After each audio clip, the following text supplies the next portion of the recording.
Japji Sahib, verse 7 and 8. चारे are जा, होर दसूनी होए. Even if you could live throughout the 4 ages, or even 10 times more, भले ही किसकी उम्र 4 युगों जितनी हो जाए या और 10 गुनी हो जाए. नवा खंडा विच जानिए, नाल चले सब कोई. And even if you were known throughout the 9 continents and followed and desired by all, और भले ही वह पूरे 9 महाद्वीपों में जाना जाए और सभी कोई उसके साथ साथ चले या उसके पीछे हो ले. चंगा नाव रखाई के जस कीरत जग ले.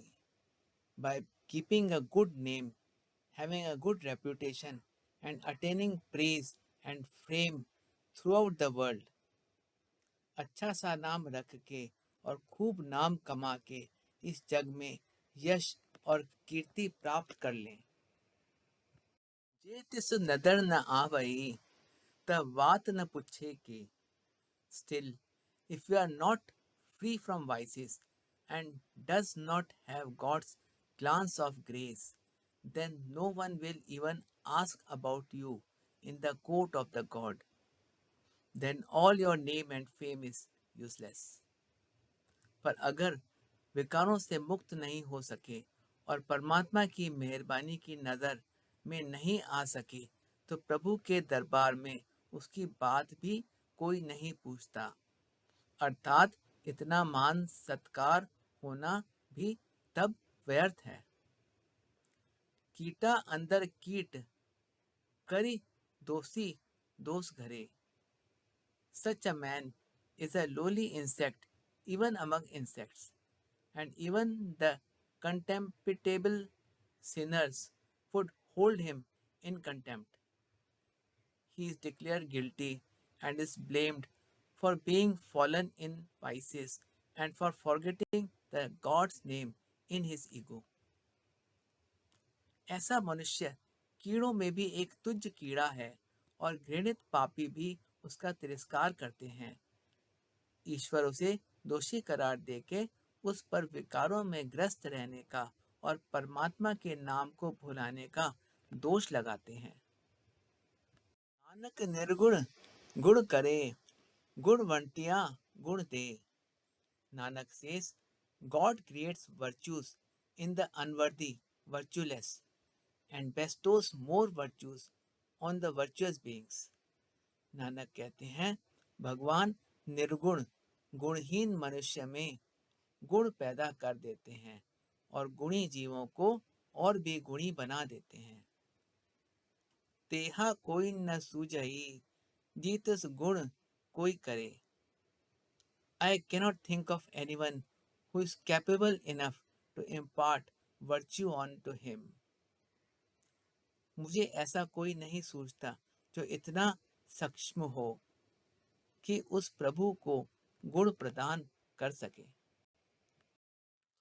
Gist of verse 7. One may live on for ages by birth after birth and become highly respected in this world. But if, in his ego, he does not remember God, such a person is worse than the most lowly insects and does not get a place in God's court. God helps every one of us to improve our virtues further and be able to have control on our vices, so that we are free from rebirth and get a place in His court. On the contrary, no one of us is capable to teach anything to God. श्लोक संख्या 7 का भाव.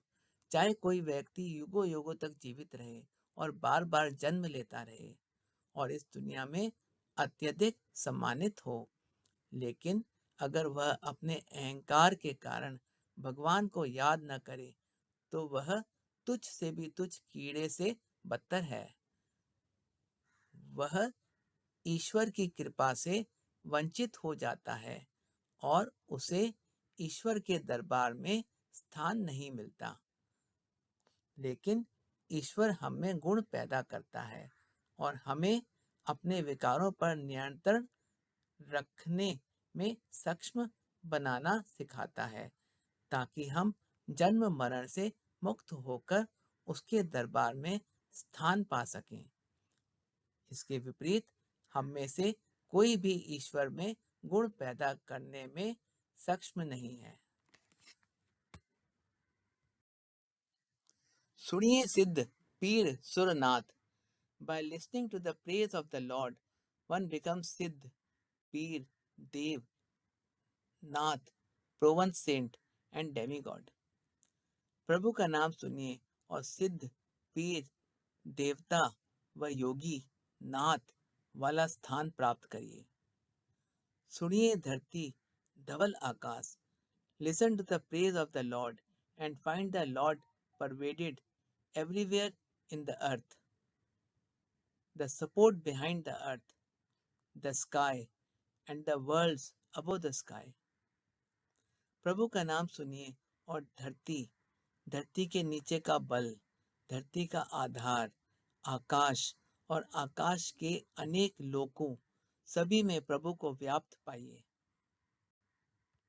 लोह पाताल। Listen to the praise of the Lord and find the Lord present in the vast continents and in all the worlds and underneath worlds, some worlds which are superior to the earth, like heaven, and some underneath worlds which are inferior to the earth, like patal lok, etc। प्रभु का नाम सुनिए और विशाल महाद्वीपों, लोकों, पातालों में, हर लोक में प्रभु को व्याप्त पाइए। कुछ लोग जो पृथ्वी से श्रेष्ठ हैं, जैसे स्वर्ग लोक, और कुछ लोग जो पृथ्वी से निम्न हैं, जैसे पाताल लोक आदि। सुनिए पोह न सके काल। If you listen to the praise of the Lord, then the unfortunate time and the demigod of death cannot string you in his thread। प्रभु का नाम सुनिए, ऐसा करने से काल तुम्हें अपने धागे में पिरो नहीं सकता, मौत तुम्हें छू भी नहीं सकती। नानक भक्ता सदा Vegas. Nanak says, the devotees are forever in bliss by listening to the praise of the God। Nanak कहते हैं, प्रभु का नाम सुनने से भक्त सदैव आनंद में रहते हैं। सुनिए दुख पाप का नाश।